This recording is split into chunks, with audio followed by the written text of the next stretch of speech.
अस्सलाम वालेकुम दोस्तों, ये वीडियो आप ज़रूर देखें। आए इमाम साहब, इसका जनाजा पढ़ाएं। ठीक है।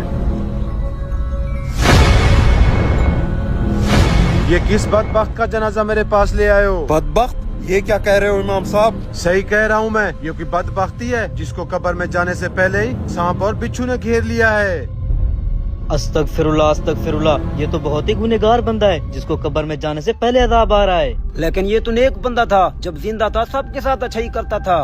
कहाँ का नेक बंदा है? इसे मरे हुए बस 2 घंटे हुए हैं और अभी से इसे कीड़ों मकोड़ों ने खाना शुरू कर दिया। हाँ सही कह रहा है ये। हम इस गुनाहगार का जनाजा नहीं पढ़ते। अगर हमने इसका जनाजा पढ़ा तो हम पर भी अजाब टूट पड़ेगा। चलो रे सब यहाँ से। अरे भाई साहब रुक जाओ। भाईजान सुनो, मेरा बेटा बहुत नेक बंदा था। ये 5 वक्त का नमाजी था और रोजाना कुरान पाक की तिलावत करता था। इतना नेक बंदा था, फिर इस पर अभी से अजाब क्यों आ रहा है? मुझे इसके बारे में सब कुछ बताओ। अब इसकी कौन कौन सी खूबियाँ बताऊं इमाम साहब? मैं बहुत ही गरीब और मजदूर बंदा था। इसने हमें गुर्बत से निकालकर हमारे हालात बदल दिए और ये गरीबों की बहुत ज्यादा मदद करता था और इसका सबके साथ अच्छा रवैया था।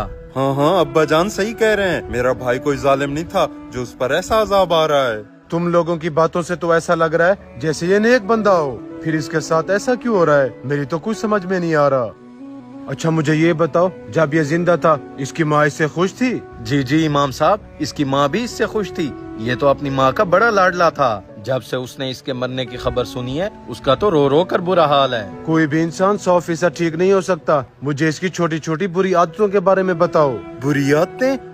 मेरे भाई में सिर्फ एक ही बुरी आदत थी, ये रोजाना सिगरेट पीता था। सिगरेट पीना कोई बड़ा गुनाह नहीं है। मुझे इसकी कोई और बुरी आदत बताओ। इसकी और क्या बुरी आदत के बारे में बताऊं? आप तो इसका बायोडेटा लेने पर ठहर गए हो। आप बस इसका नमाज जनाजा पढ़ाओ ताकि हम इसको दफन कर सकें। मैं इसका नमाज जनाजा तब तक नहीं पढ़ाऊंगा जब तक इस पर आने वाले अजाब का मुझे पता नहीं चल जाता, ताकि हम सब लोग इसके लिए मगफरत की दुआ कर सकें। इमाम साहब, मुझे इसकी एक और बुरी आदत के बारे में पता है। क्या है? जल्दी बताओ। ये लोगों को इंटरेस्ट पर पैसे देता था। इंटरेस्ट मतलब वो क्या होता है? मतलब 10,000 देकर कुछ महीने बाद लोगों से 20,000 वापस लेता था। अस्तगफिरुल्लाह, अस्तगफिरुल्लाह। मतलब ये सूद का काम करता था? इमाम साहब इसमें अस्तगफिरुल्लाह पढ़ने वाली कौन सी बात है? आजकल तो सब यही काम कर रहे हैं। मेरी नजर में तो ये कोई गुनाह नहीं है। बदबख्त इंसान, ये तुम्हें कोई गुनाह नहीं लगता? सूद का काम करना अल्लाह ताला और उसके रसूल के खिलाफ खुली जंग करने का ऐलान है। तौबा नाउजुबिल्लाह। क्या तुम अल्लाह ताला और उसके रसूल के खिलाफ मुकाबला कर सकोगे? ला हौला वला कुव्वता इल्ला बिल्लाह। क्या सच में सूद का काम करना इतना बड़ा गुनाह है? जी बहुत बड़ा गुनाह है। आजकल सूद को प्रॉफिट और इंटरेस्ट का नाम दिया हुआ है, जिससे भोले भाले लोग बेवकूफ बन रहे हैं, लेकिन उनको कुछ पता नहीं है कि आखिर में सूद का अंजाम यही सख्त अजाब है। इमाम साहब मुझे आपकी सारी बात समझ आ गई। मैं अपने गुनाहों पर तौबा करता हूँ और आपसे गुजारिश है कि मेरे भाई के लिए मगफरत की दुआ करें।